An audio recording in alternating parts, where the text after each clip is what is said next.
मैं एक बार आपका पुनः स्वागत करता हूं अपने चैनल BPR स्टडी पे। ये आपका अपना चैनल है। अगर मुझसे कोई त्रुटि होती है या कोई गलती होती है तो उसके लिए मुझे सजेशन और कमेंट जरूर करिएगा और सब्सक्राइब भी करिएगा। फ्रेंड्स, मैं आपको बोर्ड मास के बारे में बता रहा हूँ। बोर्ड मास के कुछ नियम होते हैं, कुछ रूल्स होते हैं जिन्हें मैं आपको बताऊंगा। मैं बोर्ड मास के बारे में आपको बता रहा हूँ। बोर्ड मास ये होता है मेरा ब्रैकेट, इसे में हम बोलते हैं ब्रैकेट। V फॉर जो होता है हमारा वो ब्रैकेट होता है, V फॉर ब्रैकेट होता है। इसे हिंदी में हम लोग कोष्टक बोलते हैं, कोष्टक। इसे हिंदी में हम कोष्टक बोलते हैं,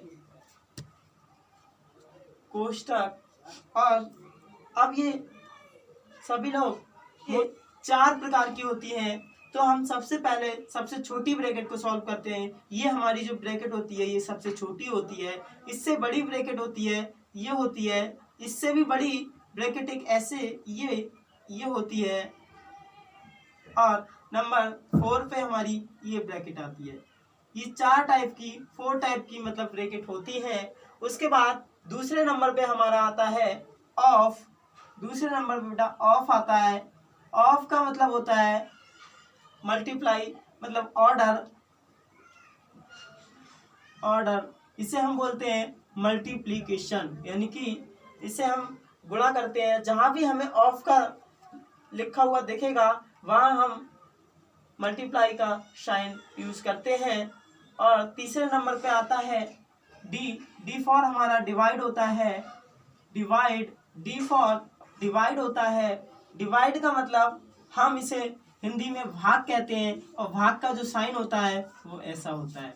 ये हमारा हो गया भाग। फिर हम क्या करते हैं, आता है हमारा एम फॉर क्या होता है, मल्टीप्लाई होता है।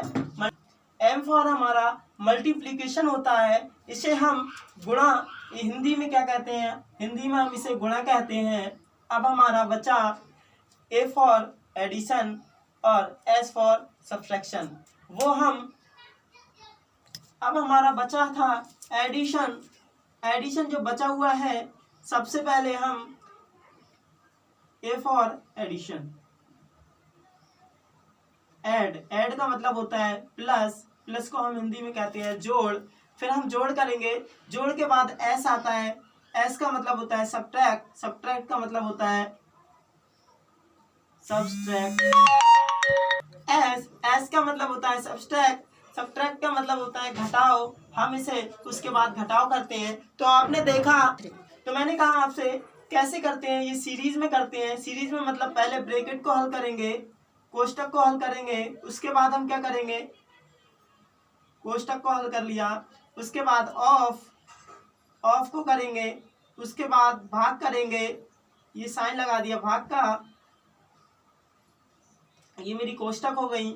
और उसके बाद एम फॉर मल्टीप्लिकेशन, उसके बाद हम गुणा करेंगे, उसके बाद ऐड करेंगे और उसके बाद करेंगे सब्ट्रैक्ट। तो ये हमारा सीरीज से हमारा जो क्रम चलता है उसके अकॉर्डिंग ही हम किसी भी क्वेश्चन को सॉल्व करेंगे, तभी हमारा क्वेश्चन का आंसर बिल्कुल सही आएगा। यही हमारा बोर्ड मास कहलाता है। आगे मैं आपको एक क्वेश्चन लेके दिखाता हूँ। मैंने आपको बता दिया है कि इस बारे में सबसे पहले हम क्वेश्चन को सॉल्व करेंगे, उसके बाद गुणा करेंगे। ऑर्डर मतलब का मतलब होता है ऑर्डर। ऑर्डर का मतलब ऑफ का मतलब मल्टीप्लिकेशन करेंगे, फिर डिवाइड भाग करेंगे, फिर गुणा करेंगे, फिर जोड़ करेंगे, फिर करेंगे घटाओ। तो ये सीरीज का मेरा क्रम है। इसके अकॉर्डिंग मैं क्या करूंगा, क्वेश्चन को सॉल्व करूंगा। कभी कभी क्या होता है, कभी कभी क्या होता है, ऐसे क्वेश्चन दिया होता है और हम बोर्ड मास करते हैं तो बोर्ड मास के रूल को भूल जाते हैं। और ये 9 ही है और यहाँ 3 है और ये 3 लिख लिया, इसे जोड़ लिया तो इसका मतलब मल्टीप्लाई यहाँ आ जाएगा। और 3 इंटू ये जोड़ा तो 3 हो गया। लेकिन बच्चे क्या करते हैं, मोस्टली इस 9 को ऐसे ही रहने देते हैं और इस 3 की मल्टीप्लाई करके 9 आ जाता है। तो 9 से 9 कट जाता है, तो यहाँ एक आंसर आ जाता है। लेकिन इसमें क्या होता है, बच्चा सोचता है मेरा आंसर बिल्कुल ठीक है, लेकिन ये तरीका बोर्ड मास के अकॉर्डिंग बिल्कुल गलत है।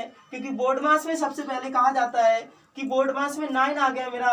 उसके बाद मैंने क्या कर लिया 3 अब इनटू मल्टीप्लाई इन्हें जोड़ लिया मैंने, क्योंकि ब्रैकेट सॉल्व करते हैं तो ब्रैकेट सॉल्व कर ली मैंने, यहाँ 3 आ गया। लेकिन अब यहाँ हमें जोड़ना नहीं है, क्योंकि बोर्ड मास क्या कहता है, बोर्ड मास कहता है सबसे पहले हम किसे सॉल्व करेंगे, ब्रैकेट को, ब्रैकेट के बाद ऑफ को। ऑफ तो है नहीं इसमें, ब्रैकेट है, ब्रैकेट को सॉल्व कर लिया। उसके बाद हमें करना है भाग, तो भाग को सॉल्व करेंगे तो 3 जा यानी कि 3 3 9 होता है, तो हमारा यहाँ पे आंसर आएगा 9 और यहाँ पे आया था 1। तो आप समझ सकते हैं कि कितना डिफरेंस है, यहाँ 1 आया, यहाँ 9 आया।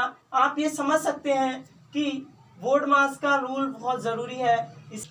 तो बोर्ड मास से हम यही समझते हैं कि अगर हम बोर्ड मास रूल अपनाएंगे तो हमारा आंसर हमेशा सही आएगा। तो मैं आपको एक क्वेश्चन और दे के दिखाता हूँ।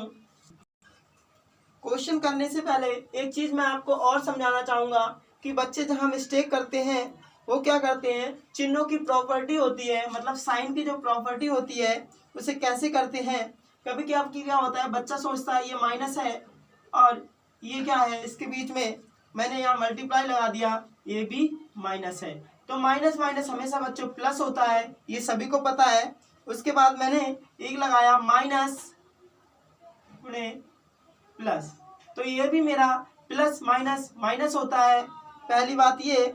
और मैं यहाँ लगता हूँ प्लस इंटू माइनस, तो ये मेरा माइनस होगा। उसके बाद प्लस इंटू प्लस, ये मेरा प्लस होगा। तो ये चिन्ह की प्रॉपर्टी होती है, इससे समझना, चिन्ह की प्रॉपर्टी होती है, इसमें समझना चाहिए। ये केवल मल्टीप्लाई के केस में है। मल्टीप्लाई मतलब ये केवल गुणा के केस में होता है, गुणा के केस में है। अब मैं बात करूं आपसे कि भाग के केस में क्या होता है, तो मैं वो आपको बताऊं। केस में, भाग के केस में बेटा होता है, सबसे पहली बात मैं बताऊं कि प्लस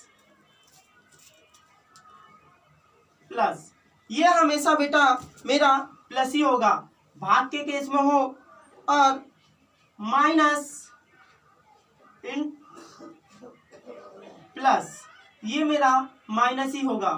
ठीक है, अब मैं आपको एक और भाग माइनस, इसके केस में भी भाग माइनस, इसके केस में भी मेरा माइनस होता है, प्लस भाग माइनस, ये मेरा इसके केस में भी माइनस होगा।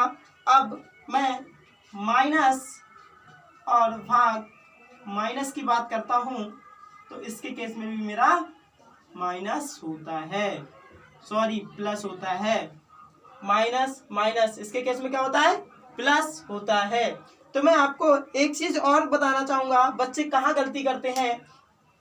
जो बच्चे गलती करते हैं वो कहाँ करते हैं, कभी कभी क्या होता है कि -2 और -4 दे रखा है, तो वो उसे समझते हैं कि ये नहीं सोचते कि ये ऐड में है, मतलब ये है तो दोनों माइनस का ही, लेकिन ये ऐड में है। लेकिन वो गलती कर बैठते हैं कि माइनस का ये है और माइनस का ये है, तो इसे क्या कर देते हैं, वो माइनस माइनस प्लस करके 6 कर देते हैं। लेकिन वो कहाँ गलती करते हैं, ये है तो ऐड का ही, लेकिन अगर यहाँ पे ऐसी कंडीशन जहाँ दिखे तो वहाँ होगा, अगर ये होगा तो हकीकत क्या होगी, -2 इंटू -4। अगर ऐसा है तब तो प्लस होगा, अगर ऐसा नहीं है तो प्लस नहीं होगा, वो भी होगा नहीं 6, वो भी यहाँ पे कितना होगा 8 होगा। क्योंकि ये अगर सही मायने में देखा जाए तो मल्टीप्लाई करेंगे -2 -4, 4 दूनी 8 होता है, माइनस माइनस प्लस हो गया, क्योंकि मैंने मल्टीप्लाई यानी गुणा के केस में आपको ये बताया था। लेकिन ये ऐड के केस में ऐसा नहीं होगा,